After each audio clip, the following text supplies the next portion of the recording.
Hello dear subscribers, ఎలా ఉన్నారండి? మీరందరూ బాగున్నారని ఆశిస్తున్నాను. ఈసారి మన కథ తాలూకా టైటిల్ ఏమిటంటే బంగారు గాజు మనిషి ప్రాణాన్ని తీసేసింది. ఎలాగో చూద్దామండి. మాట వింటుంటేనే ఆశ్చర్యంగా ఉంది కదా.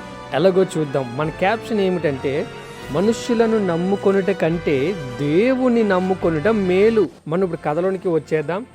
ఒక అడవిలో ఎల్లప్పుడూ వేటాడే గుణం కలిగిన ఒక పులి ఉంది. ఆ పులికి వయసు అయిపోయిందండి, ముసలిది అయిపోయింది. దానికి గోళ్ళు పళ్ళు కూడా బలహీనం అయిపోయాయి. రోజు పరుగెత్తి వేటాడడం చాలా కష్టమైపోయింది. ఎవరైనా ఉంటే దగ్గరకు ఆహారం తీసుకొని వస్తే తినడం తప్ప సొంతంగా వేటాడడం అవ్వదు. ఇంకా పులికి అంత వృద్ధురాలు అయిపోయింది.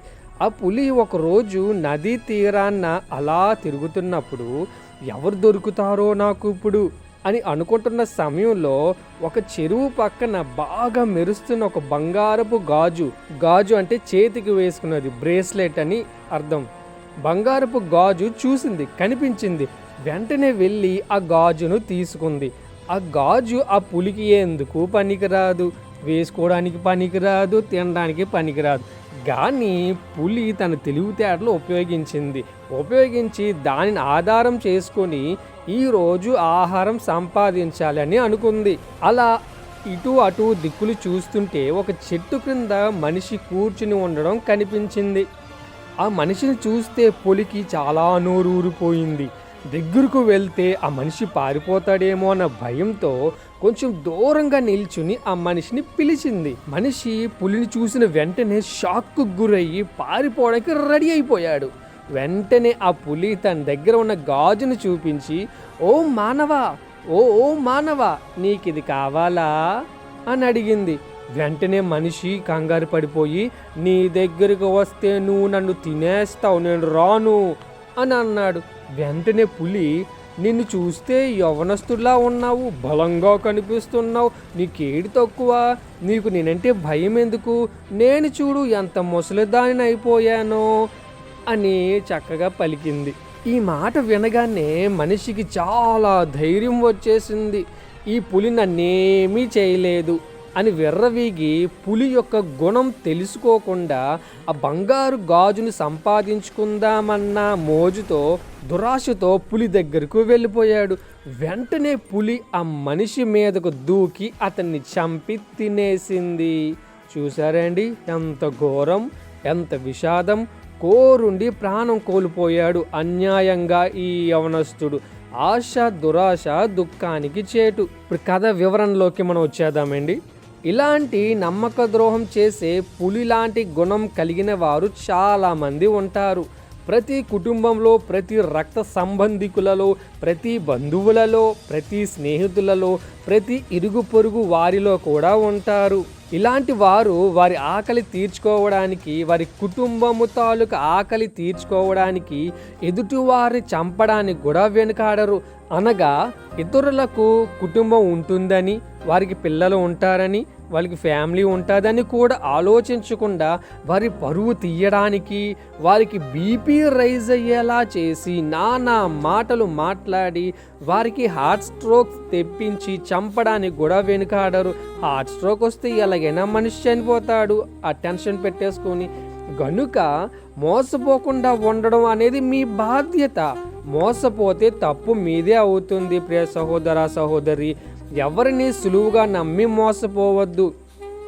పులి పొగిడే మాటలకు మోసపోయిన మనిషి తన ప్రాణాలు పోగొట్టుకున్నాడు.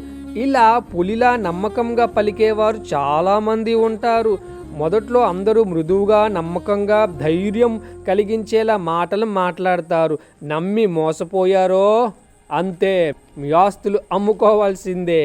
ఇప్పుడు ఎవరు మీకు ఏది ఇచ్చినా రేపు ఉదయం వారు మీకు ఇచ్చిన వాటిని బట్టి మిమ్మల్ని బాధ పెట్టి మీ మీద తిరుగుబాటు చేసి నానా హింసాత్మక మాటలు పలికి జాలి దయ కూడా లేకుండా సమయం చూసి, టైం చూసి మిమ్మల్ని వెన్నుపోటు పొడిచేవారుగా మారిపోతారు. చాలా జాగ్రత్త మిత్రమా.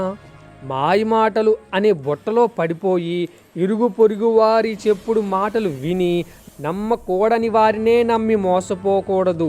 నీకేమి తక్కువ, నువ్వు గ్రేట్ రా బాబు, అనే మాటలతో నిన్ను పొగిడి నిన్ను అమాంతంగా మృంగేసేవారు చాలామంది ఉంటారు. జాగ్రత్త, మీ కుటుంబం మీకు దేవుడిచ్చిన గొప్ప భాగ్యం. అది పరలోకంతో సమానం. దాన్ని ఎట్టి పరిస్థితుల్లో కూడా పాడు చేసుకోవద్దు.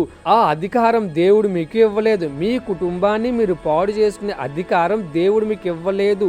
ఈ విషయం గమనించండి. అల్లరి మోకలో మాయి మాటలు చెప్పే ఎంత దగ్గర వారైనా సరే వారి జోలికి వెళ్ళకండి.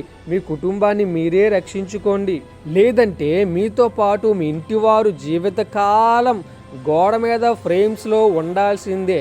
అర్థమైంది కదండి? గోడ మీద ఫ్రేమ్స్లో ఉండాల్సిందే. దేవుడు సర్వశక్తిమంతుడు, ఏదైనా ఇవ్వగల చేయగల సమర్థుడు. మీకు ఏది కావాలన్నా దేవుణ్ణి అడగండి. మీరు కోరుకున్న మంచి ఏది కూడా మనిషి ఇవ్వలేడు, మనిషి దగ్గర లేదు కూడా. ఒకవేళ ఉంది అని మీకు అనిపిస్తే వారు మిమ్మల్ని మోసం చేస్తారు. ఏదో ఒక రోజు ఇచ్చినట్టే ఇచ్చి మీ పరువే నలుగురిలోనికి ఈడ్చుతారు.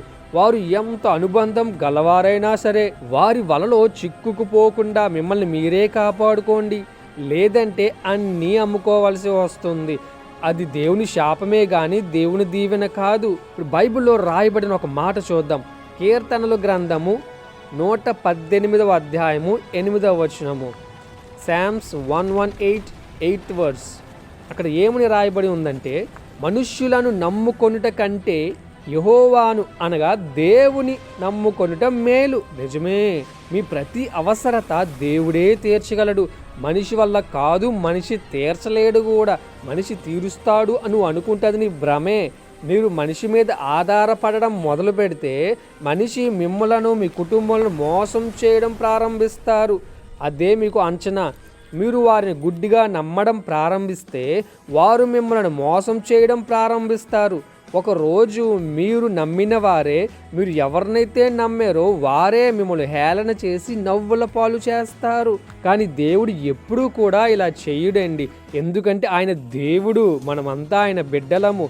దేవుడు మిమ్ములను మీ కుటుంబములను సమృద్ధిగా దీవించి ఆశీర్వదించాలని నా అనుదిన ప్రార్థన అయి ఉన్నది. థ్యాంక్ యూ, వందనములు.